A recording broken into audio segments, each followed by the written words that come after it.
again. I'm really sorry for those who got cut off. It got muted.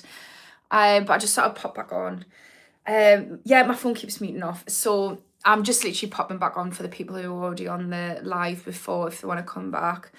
But yeah, what I'm gonna talk about was the thing that I was talking about before, and it was around somebody had said to us that I should have been told I was terrible, a terrible person for having an addiction as a mom. And I just want to say, because I was saying a point on the research around this, that if there was anybody who was watching that who is a mom, which is why I wanted to come back on, is that the research says that the most people who go into addiction recovery who are women are mothers, and they have the highest risk. And what that says is that as a mother, that most people who are mothers didn't have the self-belief and self-love to fight for themselves, but when they've had a kid, they're fighting for a child. And I just want to say that, like, that is admirable if you've got out of addiction recovery and you're a mum. I want to say, like, let go of the shame. And second of all, I want to say that if you are a mother who is struggling in addiction recovery and you are watching this and you want some support, like you are struggling in active addiction, please do reach out and go to my website, schoolofaddiction.co.uk, because I will absolutely help support you in that. Human commenting, the way Dennis put his point across was unnecessary. The thing is, human commenting, like I thought I was terrible. So like if I thought I was terrible, you know, people, and the thing is addiction's so stigmatized that a lot of people have that view. So I'm not offended by it because it's the reality of what people think, but it's just not true. It's not true. And then, yeah, and that's part of the reason why I'm sitting here talking about it, is because I don't want people in an active addiction to think that they're terrible people. I think that's human. That's why I was really struggling on what to say to Dennis about, like, trusting someone, because it's this, like, tightrope of, like, I don't want people to feel like they're a bad, terrible person for having an addiction, because you're not. But also, as somebody who's had loved ones who struggle with addiction, it's really hard to love someone in an active addiction because it can be really destructive, and it's really hard to walk that tightrope. So I get that Dennis has been hurt by someone in active addiction. I was called really bad things about being a mom in active addiction from people who I love. So what Dennis has got to say doesn't really matter. But all those people had also been really hurt by somebody in active addiction. So yeah. And Ray, you were in the arena, Ash. You have a perspective that people haven't seen yet. I know you understand that because you're compassionate.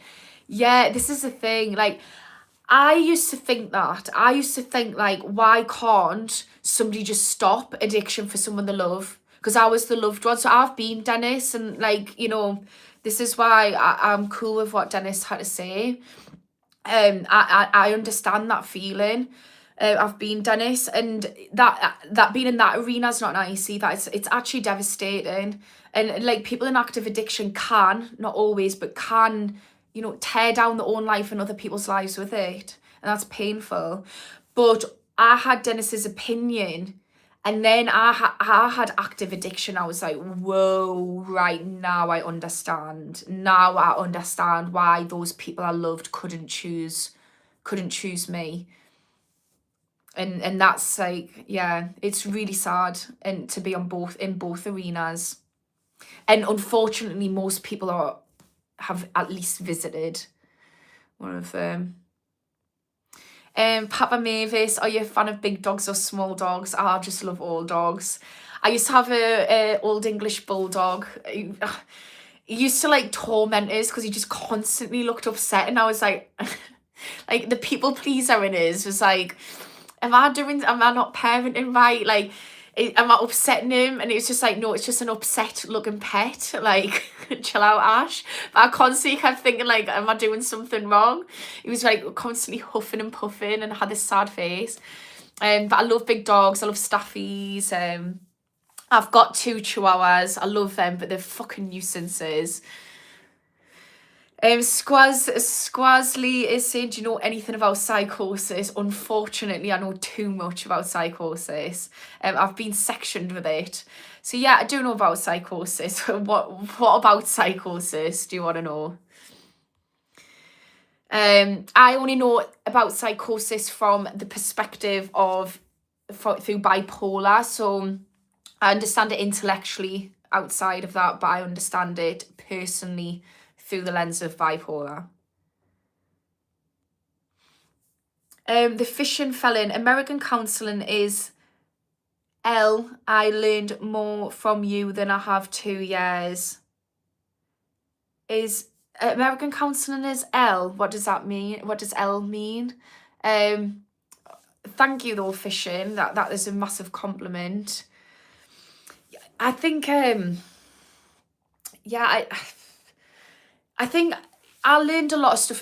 I've done 2 degrees in counselling, and I think it's only when you put it into practice yourself that you really understand. You sort of understand it. I learned so much from people that I've worked with. I'd say just as much from the stuff I've actually learned in counselling. Right, let's see what people are saying. Put in the effort and then trust the outcomes. Martin saying, absolutely, with anything in life, absolutely anything. Put in the effort and you will see the outcome. Like I've got to talk about psychosis. I've got bipolar, and I have I have learned in practice and how to manage bipolar, and I've now got to myself to the point where I haven't had a psychotic episode in a very long time, and I've been and that's through managing my bipolar holistically. But that has been putting in so much fucking effort, learning about every side of things that could impact me getting to a psychotic episode. But literally anything you put effort in, you will get outcome. So yeah, sound advice, Martin. Paul, how refreshing is it to see naturally beautiful women on here? Thank you. That's really kind. Shine is saying let them. Yeah, also very good advice. I used to be so bothered about what people think. Addiction really helped with that though, because when people learned I had an addiction, my rep was pretty fucking shit.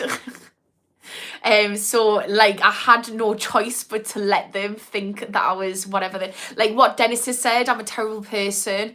I was getting called a terrible mom, a terrible person. And I had 2 choices. The first one, which I sat in for a very long time, is cry and hate them back. The second one was just let them, because it's just destroying us. And what else can I do? People are going to have their opinions. People are going to behave in certain ways. People are going to hurt us. We just have to let them. My Yorkie is the same way. He always looks sad, but he's just tricking us. Yeah, just upset looking pets, man. What is that about? My Chihuahua though, she does genuinely huff at us. She go if I don't give her treats, I'm and she just smiles if she's happy, or when she's wanting treats. There's a theme. Human. Hey then, we are breathing. I have been section 2. Yes. Woo. I call us the warden. How do you say that? Wardens. Those of us that have been sectioned. Warden. How do you say that? I can't even read it. Human. But yeah, count us in, whatever it is. Count me in that crew. Francis, watched you the other day. You spoke a lot of sense. Oh, thank you. It's nice to see that you're back, Francis. Fishing fella, no problem. Hi, cute croat lady. What's a croat? Croat lady? Hello. Hello from Texas. Hello from Newcastle. 1, 2, 3. Is it pink? Is what pink? Human saying that's great here. I can't remember what you said is great. I don't know what you're saying was great here. Are you Christine Applegate? Oh, is she an actress? I feel it. Was she on Love and Marriage? What is it? What was that program called years ago? Yeah, Married with Children or something was it called? Is that her? No, that wasn't even her. That was her out of Big Bang Theory. But I'm sure that Christina Applegate was in a film with her out of, oh, I don't know. I think I know who it is. I'm so fucking bad with famous people. To be honest with you, I'm not that bothered about people who I don't know. They're like very over there. I'm more bothered about what's going on over here. David Johnson, I'm also bipolar, but I'm trying to control it. How are you getting along with it, David? If you want a free one-to-one, I can literally tell you everything that has helped me. But yeah, I think like trying to control it is a good way to go. I spoke to someone, obviously I don't want to like say anyone's names, but I did speak to someone recently who was like on the journey of trying to manage their bipolar, and actually the whole 1 hour was spent talking was just like, keep doing what you're doing. But I think like that's the main part, is like trying to think, okay, like what can I do to support myself in this and to try and keep us in that window. Thing with bipolar, if people don't have bipolar and don't understand it, it's a little bit like fighting a silent assassin. Like you just don't know. Like for me, a lot of the time, and I don't know about you, David, but all of a sudden I'm just in a hypomanic episode before I realise it, or somebody else is realising it, or I'm like, oh fuck's sake, I actually think I'm in a depressed episode. I just thought life was like shit. I was just angry at the world and fucked off with the world, and actually it turns out I'm actually having an episode. And that I used to get much deeper into one of those highs or lows before I realised. And the more I've learned about it, the more I'm realising earlier, and the more I'm also then managing it. Mark saying, you're so beautiful today, is it, love? Thank you. Francis, I was amazed how you would categorise your own issues and others, shows strength and awareness. What do you mean by categorise our own issues? Do you mean like being able to talk about it, like compartmentalise them? Ping, do we fancy a date yet? No, I'm alright for dates. I'm still licking my wounds from the last relationship. But I've actually been today, I think this last few days, I think Valentine's Day was good. I went out and had a few dates. I had like a little date with myself, had a few little things, and starting to get back into myself again. But I don't think I'm date ready yet. I won't go that far. John, would you like to go to dinner sometime? No, I'm alright, thank you. Is what pink? 1, 2, 3. Whereabouts in Newcastle am I from? So originally I'm from Sheffield. I went to school and grew. I've actually been all over. So originally I lived in Sheffield until I was about 7, I think. Then I moved to Felton, this tiny little village near Amble in Northumberland. Then I moved to South Shields and went to school there. Then I moved to Chillingham Road in Newcastle city centre. So I say Newcastle, it's like all about the northeast. I currently live in Durham. Due to the, don't know how you say that name, just DE. Do you think listening to wrong music with negative messages can ruin overcoming addiction? Oh, it's such a good question.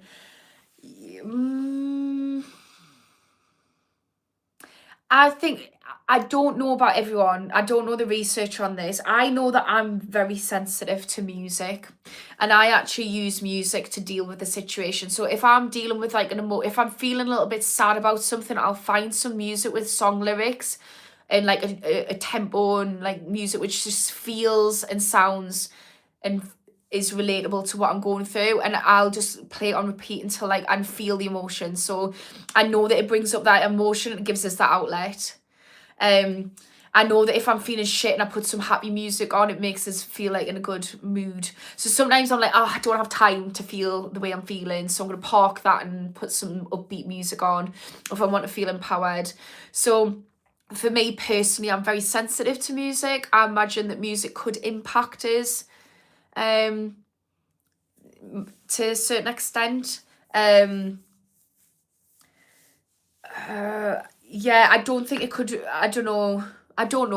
What I think that would be subjective, I would imagine, and also like ruin overcoming addiction. I think sometimes when we're in active addiction and we're not quite ready to stop, anything will be that excuse to stop. And like I've had that, and I don't mean like excuse and like, oh, you're making up excuses. I mean, as somebody who is in active addiction, when you don't want to stop, you're gonna look for a reason to not stop. So if there's music, you might say, oh, that's making us, like, do you know what I mean? There's going to be a reason. If you are in that stage where you're like, I'm actually ready to stop now and I'm going to stop, then you're gonna have every reason to stop, and you're gonna be gunning for that, and nothing's gonna stop you from stopping. Because it's a frame of mind, and I think that is the difference. It's a frame of mind, and it's also, yeah, you're just gunning for life. My personal experience, anyways. I don't want to speak for everyone on that. Roman King, gosh, you look stunning today. Oh, thank you. Bless you in shepherding those struggles with addiction towards hope. Thank you. My uncles definitely could have used advocates back then, different times, 90s, 70s. Yeah, definitely. And the thing with the 1970s is that is a time where they really started changing addiction into, that's when it started really changing, like policy started changing to hammer down on this war on drugs, and it's an individual's fault. And it was the same time that we had the influx of like heroin and everything coming in, and so like drugs were increasing, and then all of a sudden policy's like, oh, actually we don't want to have responsibility for this, let's make it their fault and blame them. So yeah, it was a very different time in the 70s. Julie's saying, did you just say hate white men? No, I don't hate white men. I've got like a lot of respect for men. I really like men. Of all race. I'm not like nationalist or racist. So like men are men, but I don't hate anyone really. Sean the prawn. Bipolar is very close to home here. What do you do if you think you're getting too high? That is the hardest for me. Hypomania is the hardest, like when you're getting too high, personally, because I feel great. It's kind of like, woo, and you don't realise you're feeling great until, yeah. So what I would do, first of all, is start to track like what behaviors are typical of you being high. So I kind of now know that when I'm doing certain things, this tends to be in alignment with hypomania. So the more I learn, this is what I do in hypomania, the more I can clock it sooner. I would say the biggest thing is to strengthen your prefrontal cortex, like your anterior prefrontal cortex, which is all like mindfulness, regulation, like meditation, sorry, I meant to say instead of regulation, just feeling the body. So if I'm in a hypomanic episode and I start to realise, so like I'm observing myself and I'm like, oh, doing these outlandish traits which I know belong to hypomania, first thing I do is just stop my thoughts, ground myself. And I just do that by literally imagining a weight coming over us and planting us to the floor. And I like breathe. I slow my speech down, try to slow my speech down. So like, it's like a biofeedback loop. So the more I slow my body, my actions, my speech, the more my mind slows down, because we've got to get that mind to stop racing and just ground myself as much as possible. Then I make sure that I've got like, okay, do I need sleeping tablets? I need to have some like lorazepam, so I've got PRN meds. Tell people.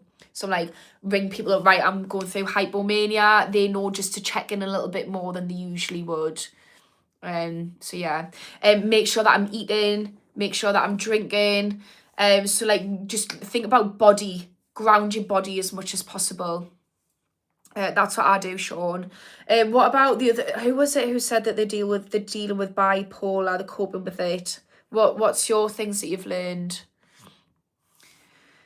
Coming up with up to 1 year on 3/5, flip the switch and there's no going back. I love that, Chris. Yeah, it's that flipping of the switch, and I do think, you know, flipping the switch, if we flip the switch and we realise, like, we turn the light on and we're like, fucking hell, this is a tip. Like, this house is a tip, now I can see. Like, we need to sort that stuff out. But if you sort that stuff out, yeah, you do get to a point where you're like, I'm not going back. Like, honestly, you couldn't fucking pay me to go back to ketamine. Alcohol and smoking, I'm not quite there yet. I'm still fucking fighting with myself because I've only quit alcohol. I wasn't addicted to it, but I was drinking it regularly. That was in August, and I've only quit vaping 3 weeks ago, so I'm not quite at the point where I could see couldn't pay us to go back to them. But I'm definitely gunning to get to that point, that recovered. Human, pretty sure I made up the words, so you did a great job pronouncing it. Well, I don't know how, because the word wardening or whatever it is. Yeah, I'm dyslexic, so but I'm gonna we'll let you take the blame for that. Chris, married with children. Are you married with children? Ella was her. What was her? Guy, hair down. Oh no, this is like, look, I'm doing a live at like 22 minutes past 10 at night. Like, you're getting messy hair. Does weed give you thoughts too? I mean, I think life gives you thoughts. Just food not give you thoughts, like being human. I've never read any research on that, that's for sure. Chris, Capillita is the best medication for bipolar nowadays, is it? I'm not on any medication, so I don't really know what is. I was on quetiapine. That didn't agree with us.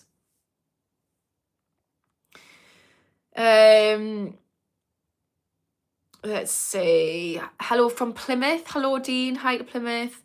Where in the UK is the accent from? Newcastle / autistic. There's an autistic twang in there. Right. Oh, this is Addiction Channel. I was a heroin addict for 11 years. Crack too, unfortunately. Long ago now. Music can impact. It's mood dependent, I guess. Yeah, I mood impacts me. It makes sense though, really, because, you know, it elicits feelings.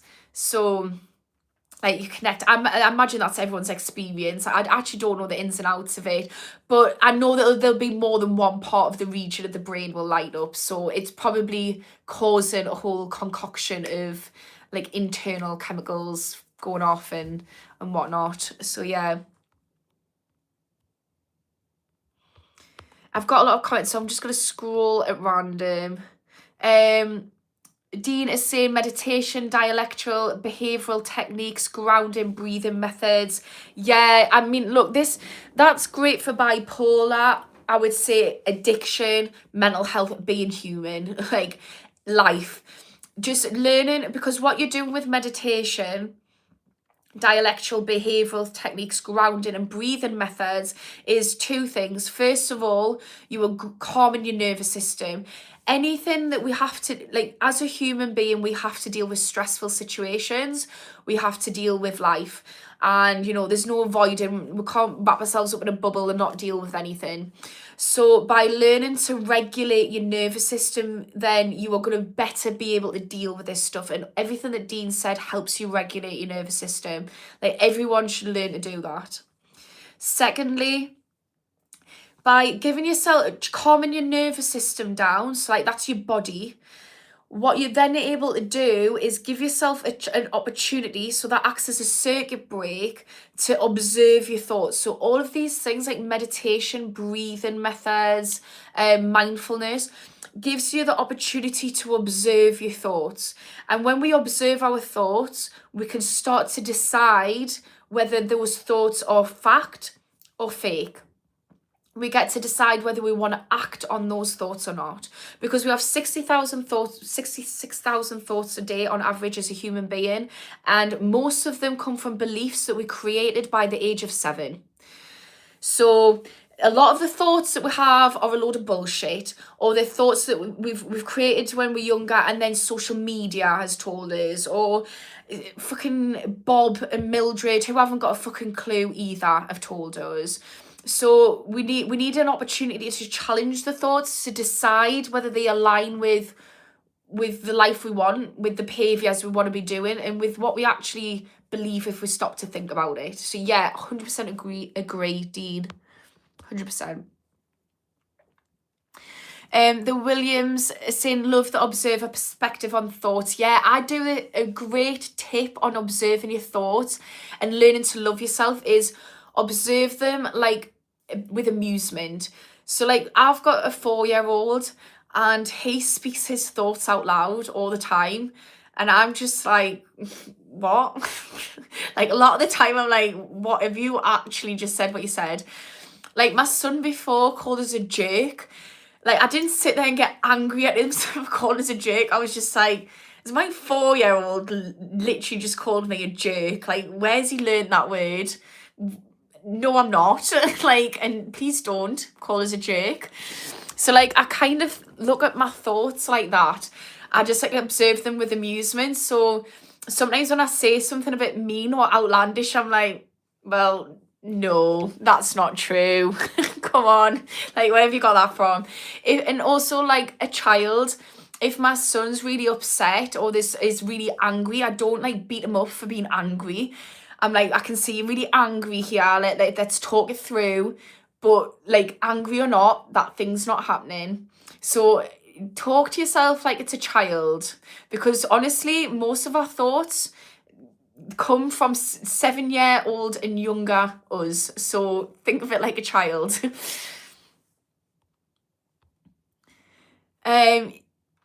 Anyways, I am gonna go. I'm gonna answer a couple of questions, but it's quite late and I need to do me tidying up and go to bed. So I'll answer a couple more questions and then I'll go. Sabira is saying mania or hypomania, everything can be controlled by self-loving.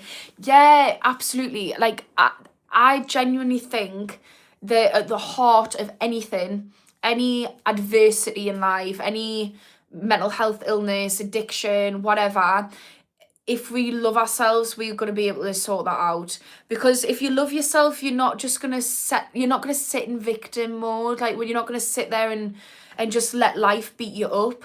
Like, if you love yourself, you're going to say, no, that's not on my watch. I love you too much for this to be happening. Let's sit down and work it out.